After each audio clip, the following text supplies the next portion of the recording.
My girlfriend Emily died on August 7th of 2012. I just received another message, and it's worse than the others. She was involved in a 3-car crash driving home from work when someone ran a red light. She was dead within minutes at the scene. We had been dating for 5 years at that point. She wasn't big on the idea of marriage. It felt archaic, she said, gave her a weird vibe. But if she had been, I would have married her within 3 months of our relationship. She was vibrant, the kind of girl that would choose dare every time. She was always happy when camping, but a total technophile too. She always smelled like cinnamon. That being said, she wasn't perfect. She always said something along the lines of, "If I target first, don't just say good things about me. I've never liked that. If you don't pay me out, you're doing me a disservice. I've got so many flaws, and that's just another part of me. So, this is for M." The music she said she liked and the music she actually liked were very different. Her idea of affection was a side hug. She had really long toes like a chimpanzee. I know, that's tangential, but I don't feel right without you having an idea of what she was like. Em had been dead for approaching 13 months when she first messaged me. This is when it began. I had left Emily's Facebook account activated so I can send her the occasional message, post on her wall, go through her pictures. It felt too final and too un-Emily to memorialize it. I share access with her mother, Susan, meaning her mother has her login and password and has spent a total of 3 minutes on the account, or total on the computer. After a little confusion, I thought it was her. I had received confirmation from Susan that she hadn't been on Em's profile since the week of her death. Em knew a lot of people, so I thought it was just one of her tech-savvy friends messing with me in the worst possible way. Around February 2014, Emily started tagging herself in my photos.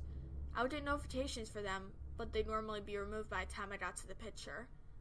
The first time I actually caught one, it felt like someone had punched me in the gut. She would tag herself in spaces where it was plausible for her to be, or where she'd usually hang out. I've got screenshots of 2, from April and June. These are the only ones I've been able to catch, so they're a little out of timeline I'm trying to write out. Around this time, I began to lose sleep. I was too angry to sleep. She would tag herself in random photos every couple of weeks. The friends who noticed it thought it was some messed up bug.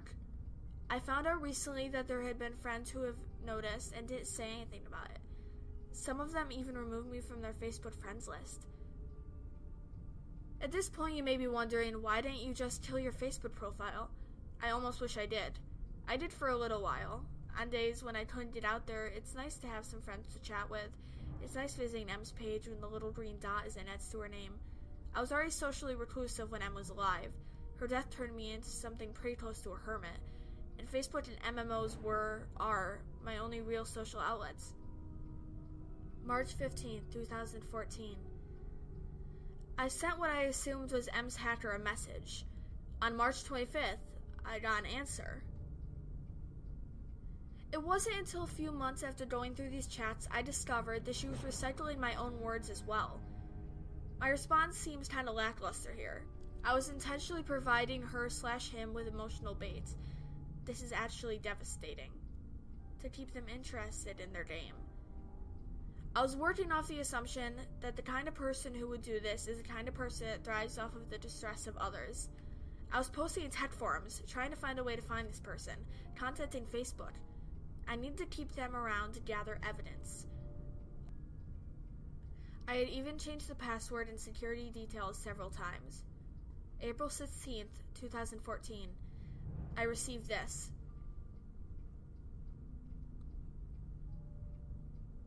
April 29th, 2014. I hadn't discovered any leads. Facebook had told me the locations of her page had been accessed from, but since her death, they're all places I can account for. My house, my work, her mom's house, etc. My response here wasn't bait. Yo ass Nathan was an inside joke that's too lame worth explaining.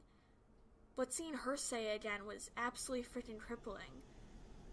My reaction in real life was much less prettier.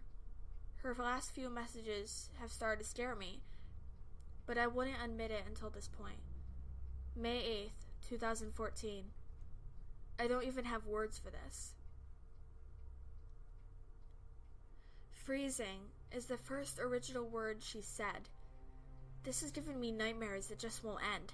I keep dreaming that she's in an ice-cold car, frozen, blue and gray. I'm staying outside the car in the warmth, screaming for her to come out. She doesn't even realize I'm there. Sometimes her legs are outside with me. May 24th, 2014. I wasn't really drunk. Em wasn't an affectionate girl. And it always embarrassed her to exchange I love yous, cuddle, talk about how much we meant to each other. She was more comfortable with it when I was drunk, and I pretended to be drunk a lot. Her replies were what promoted me to finally memorialize her page, thinking it might put an end to this. It might seem innocuous to her previous message. It's from an old conversation where I was trying to convince her to let me drive her home from a friend's house. In the collision, the dashboard crushed her. She was severed in a diagonal line from her right hip to midway down her left thigh. One of her legs was found tucked under the back seat.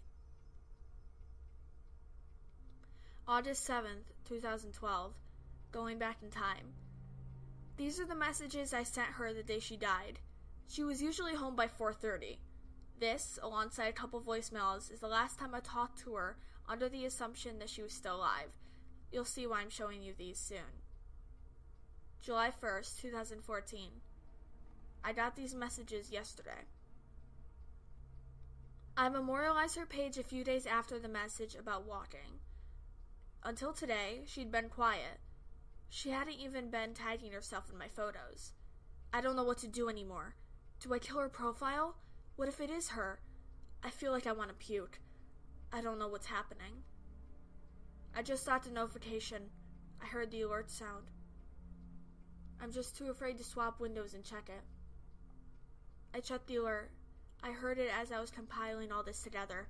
This was the message. That's my door. That's my computer. I got the message 3 hours ago, but I didn't want to check it until now. And now I'm legitimately scared. I have no idea who took this photo. I'm on my tablet in the garage. Zen for now. Going to drive to a friend's. Forgot to open up the garage door in my panic, so building up the nerve to get out to do that now.